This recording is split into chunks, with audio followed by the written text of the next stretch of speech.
4 மாவட்ட எஸ்பிக்கள் மாற்றம் செய்யப்பட்டிருக்கிறார்கள். தேர்தல் ஆணைய உத்தரவுப்படி 4 மாவட்டங்களுக்கு புதிய காவல் கண்காணிப்பாளர்கள் நியமிக்கப்பட்டிருக்கிறார்கள்.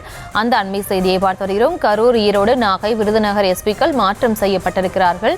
தேர்தல் ஆணையம் இந்த உத்தரவை பிறப்பித்திருக்கிறது.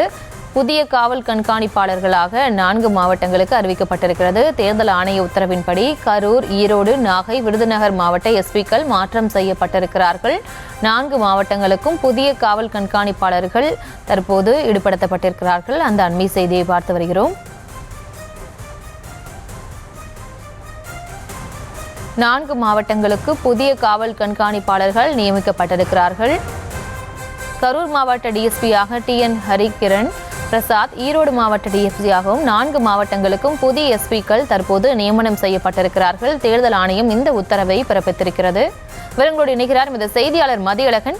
மதியழகன், வணக்கம். எந்தெந்த மாவட்டங்களுக்கான எஸ்பிக்கள் மாற்றம் செய்யப்பட்டிருக்காங்க, முழு விவரம்? தேர்தல் ஆணைய உத்தரவின்படி கரூர், ஈரோடு, நாகை, விருதுநகர் மாவட்ட எஸ்பிக்கள் மாற்றம் செய்யப்பட்டிருக்கிறார்கள். அந்த அண்மை செய்தியை பார்த்து வருகிறோம். விவரங்களோடு இணைகிறார் செய்தியாளர் மதியழகன். மதியழகன், எந்தெந்த மாவட்டங்களுக்கான எஸ்பிக்கள் மாற்றம் செய்யப்பட்டிருக்காங்க, முழு விவரம்? தமிழ்நாடு சட்டமன்ற தேர்தலுக்கான தேர்தல் தேதி நேற்று அறிவிக்கப்பட்ட நிலையில் தேர்தல் நடத்தை விதிகள் அமலுக்கு வந்திருக்கின்றன. இந்த நிலையில் தற்போது தேர்தல் ஆணையத்தினுடைய உத்தரவின்படி 4 மாவட்டங்களுக்கான எஸ்பிக்கள் மாற்றம் செய்து தேர்தல் ஆணையம் அறிவிப்பு ஒன்றை வெளியிட்டு இருக்கிறது. கரூர், ஈரோடு, நாகப்பட்டினம் மற்றும் விருதுநகர் ஆகிய 4 மாவட்டங்களுக்கு புதிய IPS அதிகாரிகள் நியமிக்கப்பட்டு இருக்கிறார்கள். கரூர் மாவட்ட எஸ்பியாக TN ஹரிகிரண் பிரசாத் அவர் நியமிக்கப்பட்டிருக்கிறார். ஈரோடு மாவட்ட எஸ்பியாக TV கிரண் சுர்வி நியமிக்கப்பட்டிருக்கிறார். நாகப்பட்டினம் மாவட்ட எஸ்பியாக சுஜித் குமார் IPS நியமிக்கப்பட்டிருக்கிறார். விருதுநகர் மாவட்ட புதிய எஸ்பியாக டாக்டர் N ஸ்ரீநாதா IPS நியமிக்கப்பட்டிருக்கிறார்.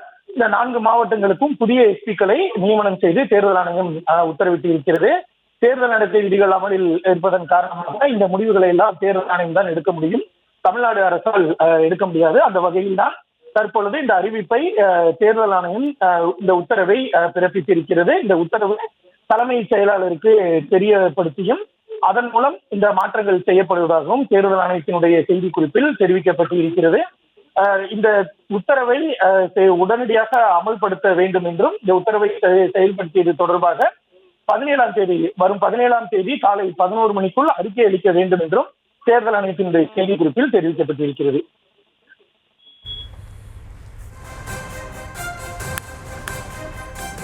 விவரங்களுக்கு நன்றி மதியம்.